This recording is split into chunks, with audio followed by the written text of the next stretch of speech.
Hey guys, gals, and others. It's the Cannabis Crone, and today I'm hanging out on my altar trying to get my legs bendable again so that I can kind of sit in yoga position because it's been a little painful lately dealing with some different aspects of my lupus. But today I wanted to talk about compassion. Cannabis-induced compassion or compassion in general. I'll give you an example.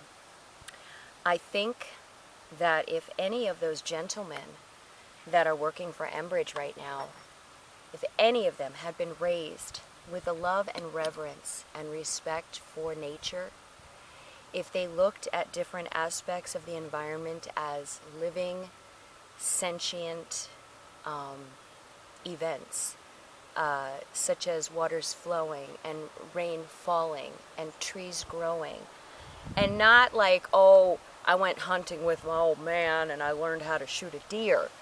I'm talking about reverence for nature without the need to dominate. If any of those men had been raised like that, they wouldn't be able to do what they're doing right now, because they would know the damage that is being done to the collective of nature. For some reason, man is no longer part of that collective. It's like we somehow managed to sever our connection.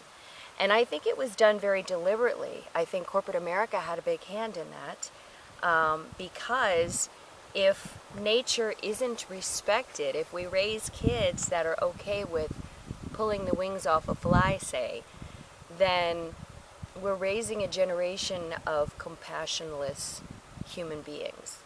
So they're not looking at the world around them as being part of who they are. What they're doing is they're dominating and conquering. I just had a little yellow jacket trying to drink from my coffee. I'll give you an example of compassion, and the kind of compassion that people look at me like I'm crazy. I can't use fly tape anymore because I think it's very cruel. And they're flies, right? They're just bugs. Insects have intelligence, probably more so than our species, because they have a collective intelligence.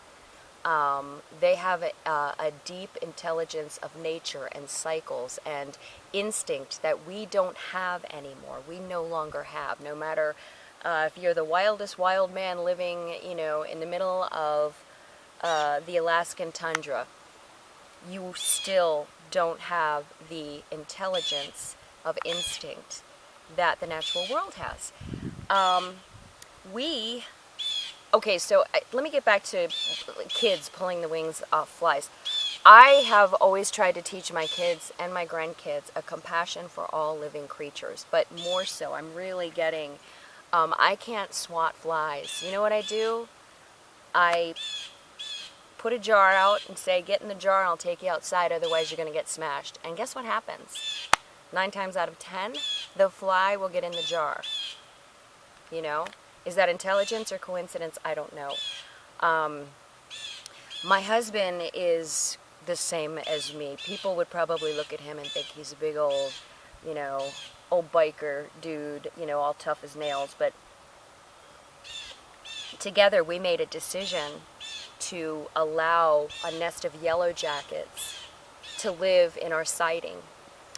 And it was actually Andy who made the final decision. He said, we don't need to, as long as they're not in the house, as long as they don't, sting us or anything like that, or go after the kids. I mean, if they're, if we can live in harmony with them, let's do it.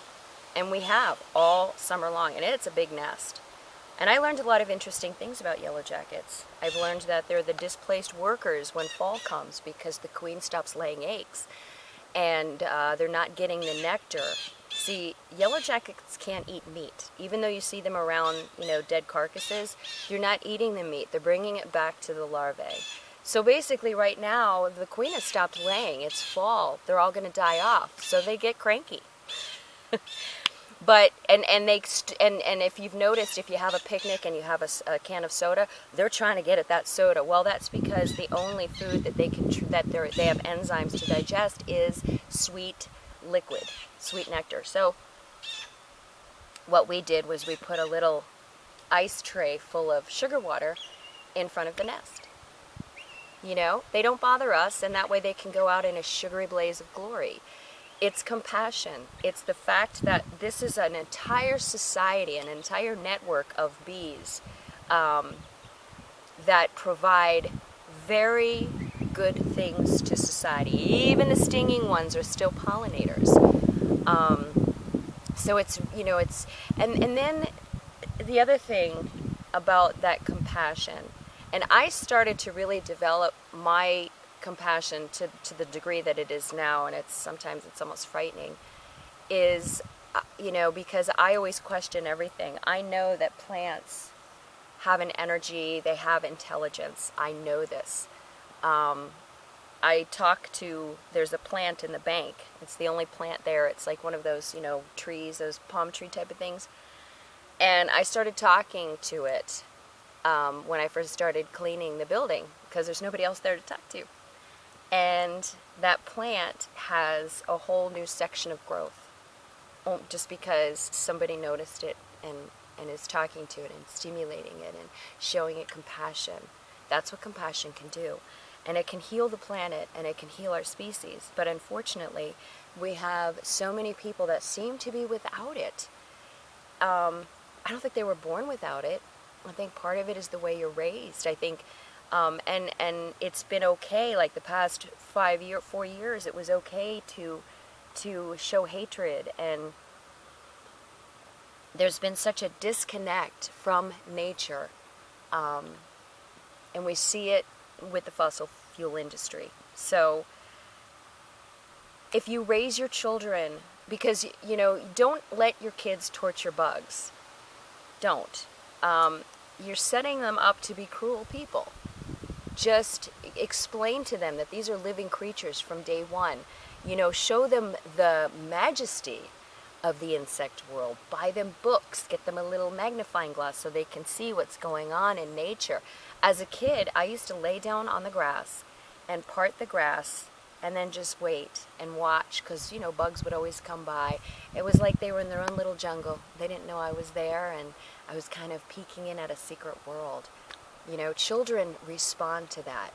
It's very important that from this point on, we raise children that are willing to protect the lands and the waters.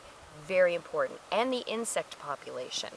My mother told me when I was a kid, bugs don't have any feeling. They can't feel anything.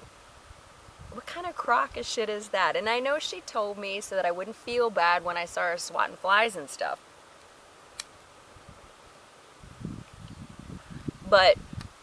And she said the same thing about fish. She said fish don't have any feeling. And I've heard anglers say that. Oh, they don't care if there's a hook in their mouth. They can't feel it. Bullshit. Let me put a hook in your mouth and we'll see. I don't want to hear anything about they don't have nerves in their mouth. You have no idea what that fish is feeling. None. You have no idea what that fly on that fly paper is feeling. Yes, all living creatures feel pain. Pain is nature's answer to survival, because only when things feel pain do they realize, hey, I better stop doing this thing that's causing me pain. So that's why, you know, everything feels pain. And we're realizing that there's way more than that. Take trees, for example. There are peer-reviewed studies of scientists that are realizing that trees have complex feelings, and they react to stimuli, and they connect through the roots, and they communicate. They have a communication going on.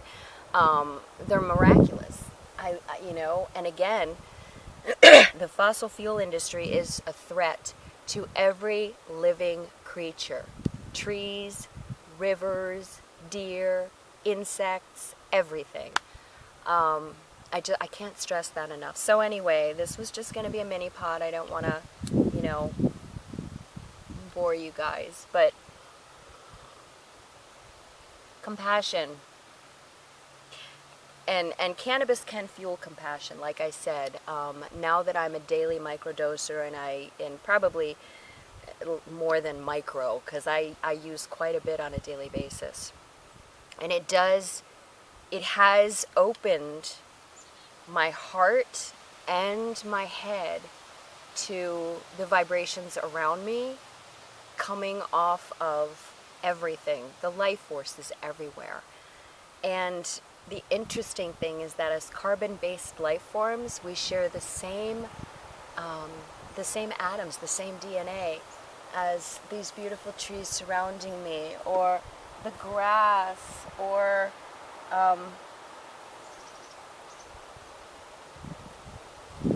even this little buddy right here, you know? I share DNA with him.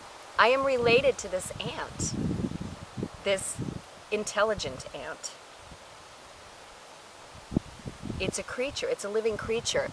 I think the mistake that so many people make is when they say it's only a bug or it's only an animal.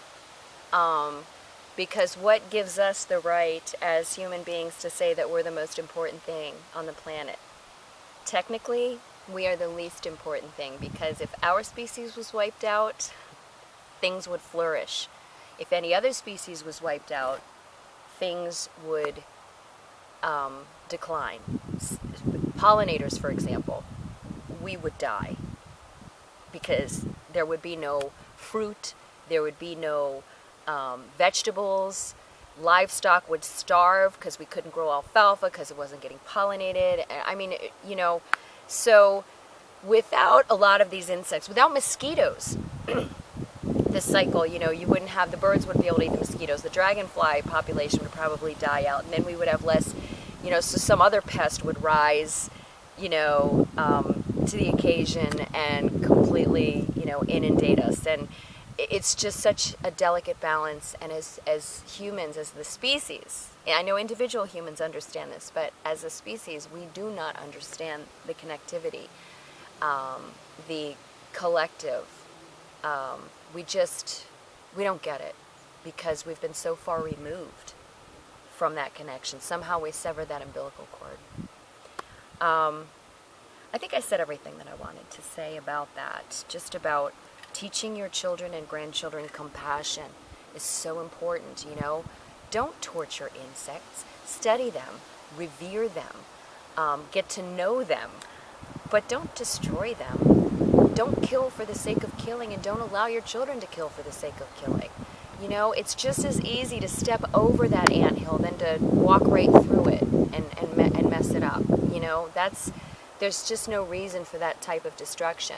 I realize that we all are gods in our own yard, and we all make life and death decisions every day. Even when you mow, you know, where are you going to mow? What are you going to keep? What are you going to let live? What are you going to mow down? It's always a decision. We're very godlike creatures in our own realms. But we do have the capacity to be merciful gods. And I choose to try and be a merciful God. So I've been coexisting with yellow jackets that will soon die. And yet they were able to lead a full life. And that's important. It's important to me. You know? It's important to me that I'm as merciful as possible and that I do the least amount of damage. But like I said, I think if a lot of those Enbridge people were raised with a love and a reverence for all of this, if they were raised with this respect and the need to protect, not dominate, you know, like the destruction of natural resources, they try to dominate nature. They try and beat her into submission and steal her resources. But no, if you raise children with that love and compassion and the need to protect these beautiful wild spaces, they're not going to grow up to be pipeliners. They're not going to grow up to work in the fossil fuel industry. They're going to grow up and find other ways and try and leave less of a carbon footprint. And that's so important for all of us. So I hope you all have an absolutely gorgeous day. It's going to be another hot, dry one. Pray for rain and be good to one another. Namaste.